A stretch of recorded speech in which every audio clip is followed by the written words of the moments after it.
सरकारी अनि पाण्डे र तिमी उसको उसको चाहिँ निजी स्कुलका स्रोतबाट आन्दोलन बिजुलीको पनि भयो त्यहाँ अस्ति पहिले पनि छोड्नु बिजुली छोड्नु छन् हो बिजुली त उहिले म यता आएपछि धेरै गर्नु होइन होला कि 5 महिना बुहारीले जब पढ्न थाल्यो नि नाम निकाल्यो नि बुहारीसितै जानु त हो पहिले बुढाले गर्दा गर्दा बिग्रियो गएर त्यसपछि स्कुलले उहाँलाई एउटा मगर अहिले कति मगर त्यहाँ 4 जना मान्छे सबै कक्षा बढाएर विद्यार्थीले होइन उसले नै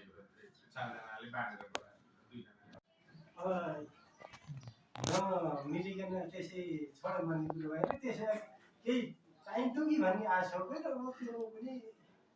त्यति पाइन त अब तपाईले सरकारी तलब खाना हो सरकारी तलब त्यति त्यो अहिले 3-4 वर्ष भयो नि त त्यो यो पोसाक भत्ता यो वर्षको 10,000 तिमी खाए त्यति सरकारी त सरकारी